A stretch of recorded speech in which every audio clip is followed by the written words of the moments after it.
Welcome back to our NCAA football win total series. We are on in the ACC and we are now moving to UVA, the University of Virginia. And really, this team hasn't been great. We go back to 2010 under Mike London, his first year. His only bowl game in 6 years was 2011. They went to the Chick-fil-A Bowl. At one point, they were ranked 24th in the nation. 8-5 year with a Chick-fil-A Bowl loss. Bronco Mendenhall shows up in 2016, 2-10, but then 6-7 in a Military Bowl loss, 8-5 Belk Bowl win, and then they were 9-5 and lost the Orange Bowl that year. They ended up 24th at the end of the year. 2020 5-5, 2021 6-6. Tony Elliott shows up after Bronco Mendenhall retires, 3-7 in 2022. And last year, they start rough. Losses to Tennessee, James Madison, at Maryland, NC State, and Boston College to start the year. They finally beat William and Mary, an FCS school. Then they beat North Carolina on the road, who was ranked number 10 at the time. They lost in overtime at Miami, then lost to Georgia Tech, lost to Louisville. They would beat Duke at home 30-27, and then get destroyed by Virginia Tech at home. It was a 3-9 season overall for Tony Elliott in his second year. He's back for year 3, though, and hoping to improve. The big thing, the quarterback situation has to be better. They started both Anthony Calandria and Tony Muskett. They both had their moments. Muskett got beat up. Calandria was probably the better quarterback last year. He should be the starter. He was hot in the last few games. Not great. The receiving corps has some new parts. They lost Malik Washington, who was their best guy. Malachi Fields is pretty good on the outside. They bring in transfers Chris Tyree from Notre Dame, Andre Green from North Carolina, and Terrell Harris from Kent. They also have tight end Tyler Neville coming in from Harvard. Then the leading rusher was Paris Jones. He only had 393 yards and 2 scores. He's gone. So is Mike Hollis. He had 7 scores last year. He's gone. Kobe Pace is going to be handling the bulk of the load there.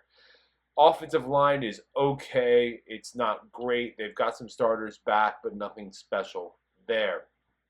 The defense, they managed just 11 sacks last year. 5 of them came in the first 4 games. Most of the defensive front returns. Cam Butler's back. He had 3.5 sacks. They should be better there last year, or than last year. The linebacking, again, they bring back guys, but nothing special. They have James Jackson and Cam Robinson coming back there. They have new corners. Transfer Kimpton Shine comes in. Kendron Smith comes in from Penn. They're veteran playmakers. They should help.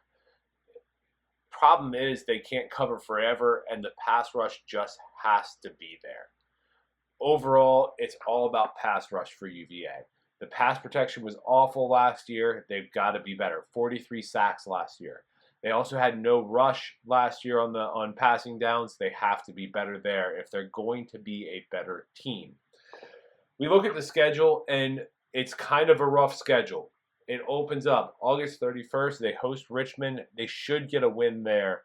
But then September 7th, they're at Wake. Eileen loss. September 14th, Maryland at home, Eileen loss. At Coastal Carolina on September 21st, I do lean win there before their first bye of the season, September 28th. October 5th, we have Boston College. I lean win in that one.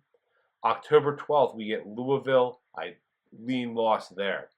October 19th, they're at Clemson. That is going to be a loss. October 26th, they're against North Carolina at home. I lean loss there. That really should be a loss, but with Mac Brown, we're just going to lean loss.